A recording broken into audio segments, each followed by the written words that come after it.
The grid has gone dark. The sirens that once promised safety are nothing but silence. Store shelves stand stripped bare, and the roads once alive with supply trucks are empty. You turn the tap hoping for something, but what trickles out is brown and undrinkable. Night is falling, and with it comes the sinking truth. You thought you had more time. You grab your gear, your so-called survival stash, only to realize half of it is useless weight. That's the hard reality most people never see until it's too late. Prepping isn't about filling your garage with piles of stuff.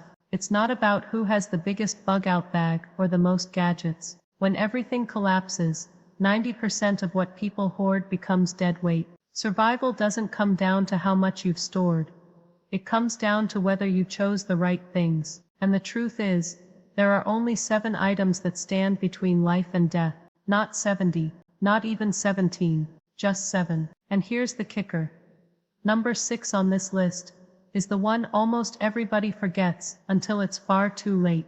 Think about it. You've seen those ultimate bug-out kits, loaded with crossbows, fishing poles, even portable solar ovens. But when you're freezing, starving, dehydrated, and terrified, none of that matters if you haven't nailed the basics. This video isn't about showing off gear.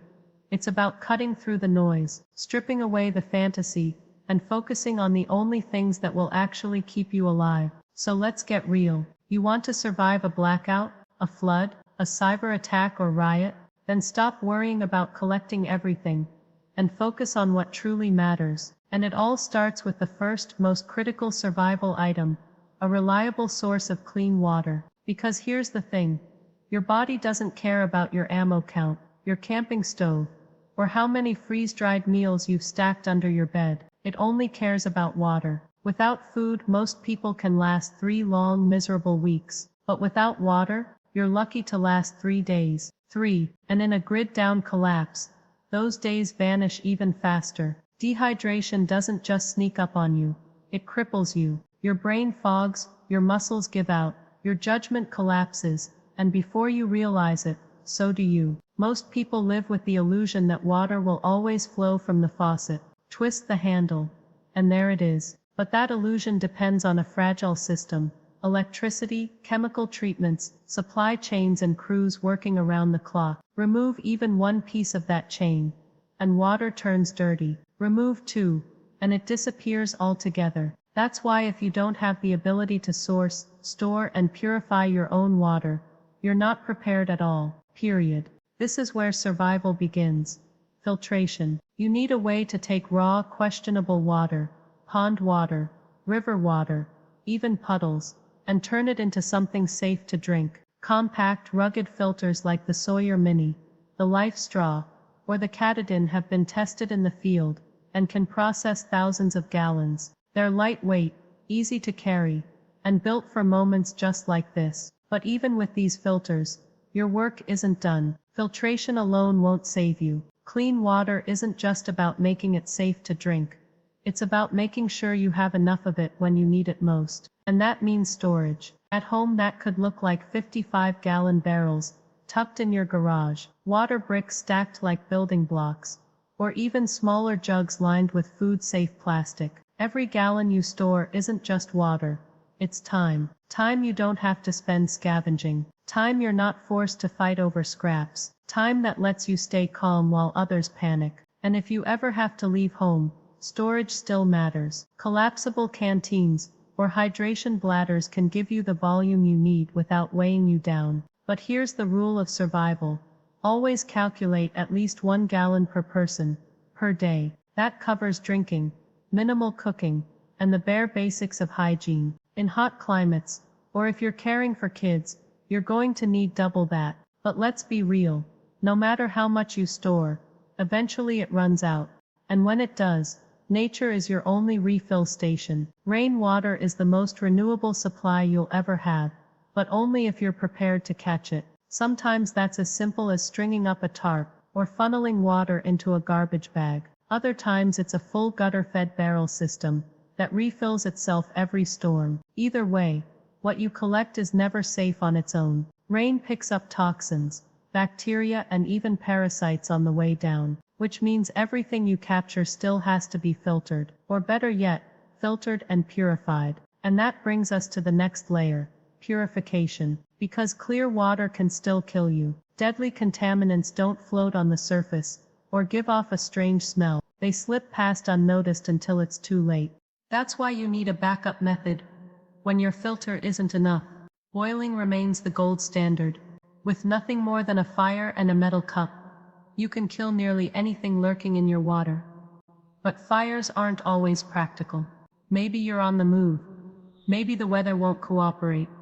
Or maybe flames would give away your position. That's when purification tablets, or drops become lifesavers. Iodine, chlorine, or even unscented bleach. All can make water drinkable if you know the right dosages. And here's the critical part. Don't trust your memory. Print the instructions. Memorize them. Because when the grid is down, Google isn't coming to help you double check. Now I know what some people are thinking. I'll just stockpile bottled water. And sure, that works for a while. But bottled water is a stopgap, not a solution. Plastic cracks, it leaks, it takes up space, and it runs dry faster than you think. Real survival isn't about piling up cases of bottles. It's about building systems, redundancy, mobility, knowledge. Because here's the truth. A gallon in your hand is good. A running stream you can safely drink from is better. But the ability to make any water safe to drink, anywhere under any condition, that's the edge.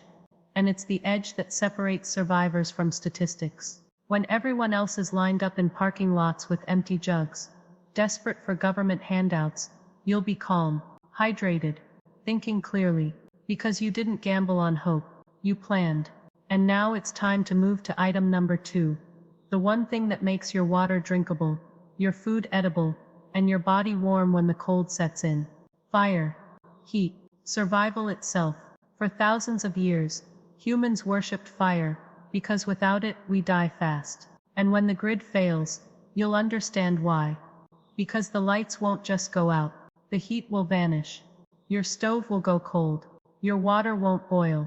And in the dead of winter, or even a damp, windy night outdoors, the cold won't just make you uncomfortable. It will kill you. You lose body heat 25 times faster when you're wet. Hypothermia doesn't wait for freezing temperatures. It can strike when the air is just chilly and damp. And without fire, you lose more than warmth. You lose the ability to purify water, cook food, sterilize tools, and keep your hands working long enough to survive the night. That's why fire isn't optional. It's not a luxury. It's item number 2, right behind water. And survival isn't about the idea of fire. It's about the tools, the skills, and the backups that guarantee you can make it. No matter what, fire isn't just about sparks. It's about fuel. Because a spark without something to catch is worthless. And here's the question you need to ask yourself. When everything is soaked, when your hands are shaking, when the storm hasn't let up for hours, what will actually burn? That's where smart preppers get ahead. They don't just carry lighters, they carry what catches: cotton balls soaked in petroleum jelly, dryer lint tucked in a waterproof tin, alcohol gel sealed in foil packs, pine resin and fatwood, the kind of natural accelerants that burn hot even when damp. These aren't luxuries, they're lifesavers. When everything around you is drenched, these are the sparks that turn into flame. But let's zoom out. Fire isn't just about cooking or boiling water, it's about heat. And heat in a survival situation is life itself. Imagine a 30-degree night where the wind rips through your shelter. Without fire or warmth, your body begins shutting down.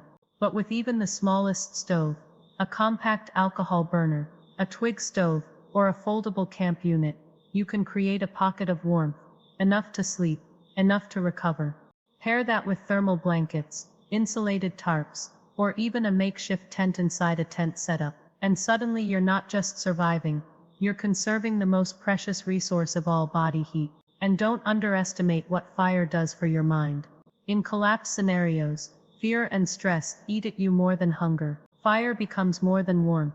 It's focus, control, comfort. A flame is primal, anchoring. It steadies your hands when everything else feels uncertain. But here's the hard truth.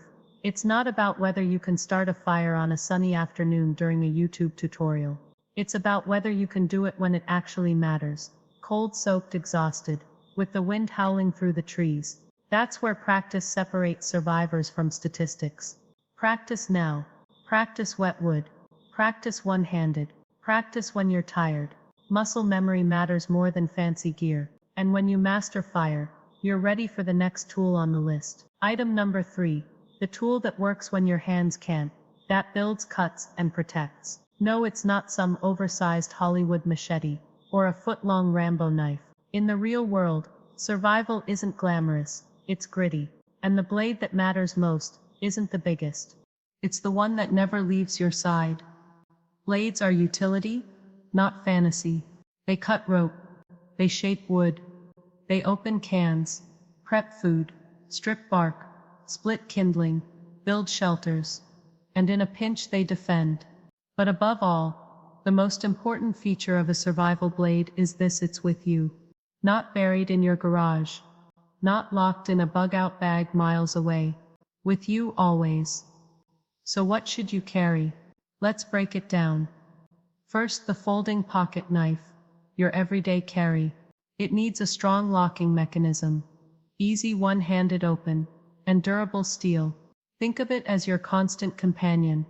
There for the 100 tiny jobs that make a big difference. Second, the fixed blade survival knife. This isn't for slicing apples. This is your workhorse.